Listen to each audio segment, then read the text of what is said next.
英語聞き流し10分間、名作リスニング、英語テキストと MP3 ダウンロード、その他の物語は、ホームページよりご利用いただけます。88thpp.com 88thpp.com But he was very much at a loss when the little boy asked him how he managed. His pride did not allow him to be ignorant of anything in another child's presence, and it was quite droll to see him with his hands in his breeches pockets, his legs wide apart, his face upturned and his whole attitude that of a man who is in no hurry to reply. At last, he answered, with a shrug of the shoulders. "Upon my word, I can't remember. It's so long ago. They say it's lovely, the earth and the live people," remarked the child. "Yes, it's not bad," said Tildel. "There are birds and cakes and toys. Some have them all, but those who have none can look at the others." This reflection shows us the whole character of our little friend. He was proud and inclined to be rather high and mighty, but he was never envious, and his generous nature made up to him for his poverty by allowing him to enjoy the good fortune of others. Other blue children opened great big books. The two children talked a good deal more, but it would take too long to tell you all they said, because what they said was sometimes only interesting to themselves. After a while, Light, who was watching them from a distance, hurried up to them a little anxiously. Tildel was crying. Big tears came rolling down his cheeks and falling on his smart coat. She understood that he was talking of his grandmother and that he could not keep back his tears at the thought of the love which he had lost. He was turning away his head, to hide his feelings, but the inquisitive child kept asking him questions. "Do the grannies die? What does that mean, dying?" "They go away one evening and do not come back." "Has yours gone?" "Yes," said Tildel. "She was very kind to me."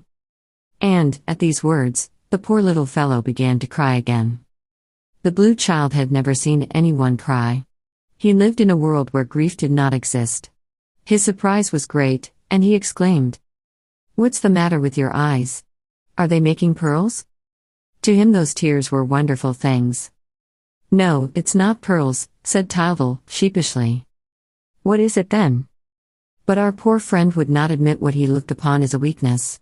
He rubbed his eyes awkwardly and put everything down to the dazzling blue of the palace. The puzzled child insisted. "What's that falling down?" "Nothing, it's a little water," said Tildel impatiently, hoping to cut short the explanation.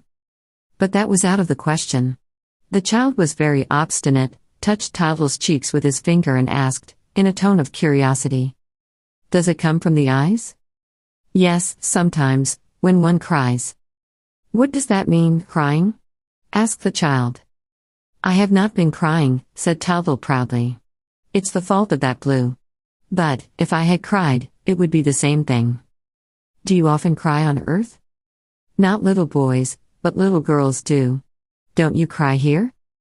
"No, I don't know how." "Well, you will learn."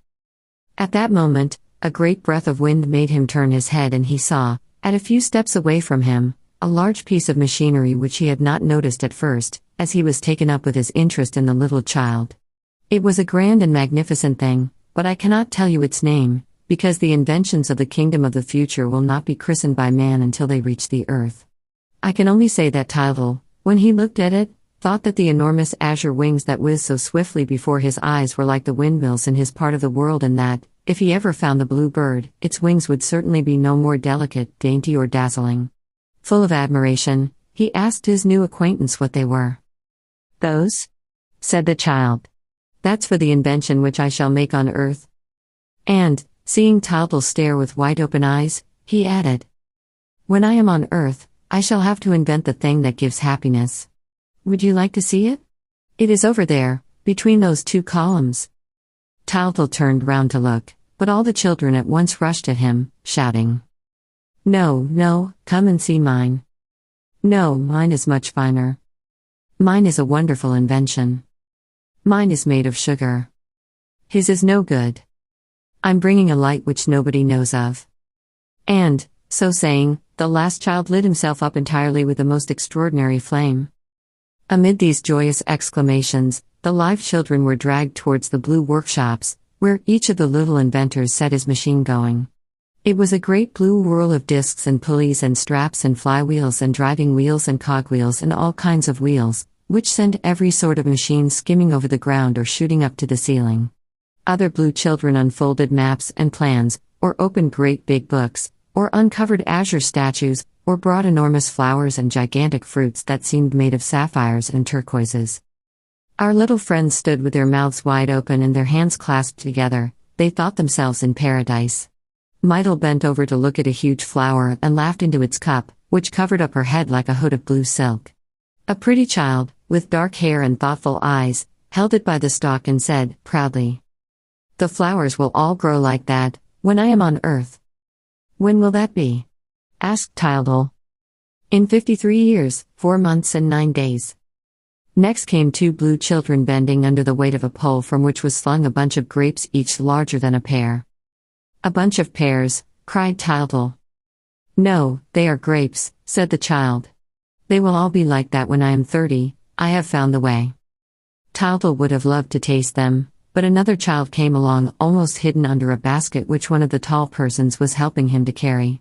His fair-haired, rosy face smiled through the leaves that hung over the wickerwork. Other blue children unfolded maps and plans, or brought enormous flowers. "Look," he said. "Look at my apples." "But those are melons," said Tildal. "No, no," said the child. "They are my apples. They will all be alike when I'm alive. I have discovered the process.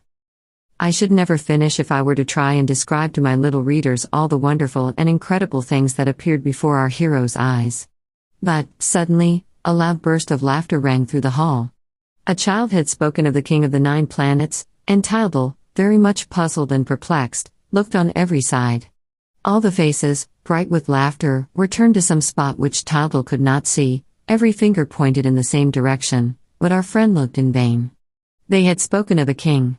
He was looking for a throne with a tall, dignified personage on it, wielding a golden scepter. Over there, lower down, behind you," said 1,000 little voices together. "But where is the king?" Tildal and Myrtle repeated, greatly interested. Then, suddenly, a louder and more serious voice sounded above the silvery murmur of the others. "Here I am," it said proudly. And, at the same time, Tildal discovered a chubby baby which he had not yet remarked, for it was the smallest and had kept out of the way till then, sitting at the foot of a column in an attitude of indifference, seemingly wrapped in contemplation. The little king was the only one who had taken no notice of the live children. His beautiful, liquid eyes as blue as the palace, were pursuing endless dreams. His right hand supported his head, which was already heavy with thought. His short tunic showed his dimpled knees, and a golden crown rested on his yellow locks. When he cried, "Here I am," the baby rose from the step on which he was sitting and tried to climb onto it at one stride, but he was still so awkward that he lost his balance and fell upon his nose. He at once picked himself up with so much dignity that nobody dared make fun of him, and, this time, he scrambled up on all fours and then, putting his legs wide apart, stood and eyed Tildal from top to toe. "You're not very big," said Tildal, doing his best to keep from laughing. "I shall do great things when I am," retorted the king, in a tone that admitted of no reply. "And what will you do?" asked Tildal. "I shall found the General Confederation of the Solar Planets," said the king, in a very pompous voice. Our friend was so much impressed that he could not find a word to say, and the king continued. "All the planets will belong to it, except Uranus, Saturn, and Neptune, which are too ridiculously far away." Thereupon, he toddled off the step again and resumed his first attitude, showing that he had said all that he meant to say.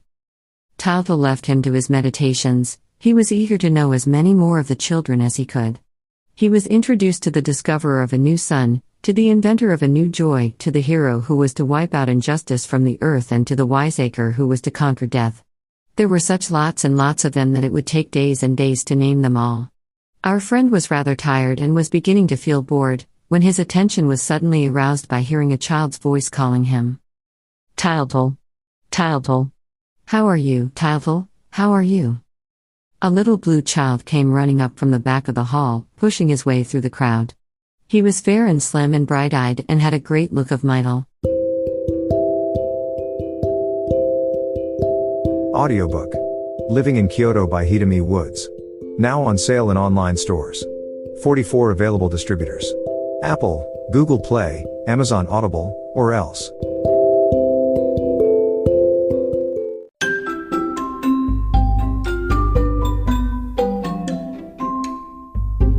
大好評。秀美ウッズがデザインしたとっても可愛いオリジナルグッズが手に入る。トートバッグ、缶バッジ、ステッカー、T シャツ、トレーナー、パーカー、文具、その他いろいろ、エリゼン .com で見てみてね。erizen.com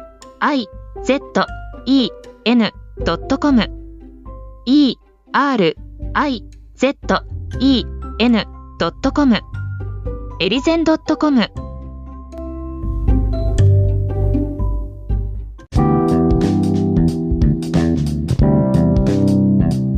英語聞き流し10分間名作リスニング。英語テキストと MP3 ダウンロード、その他の物語はホームページよりご利用いただけます。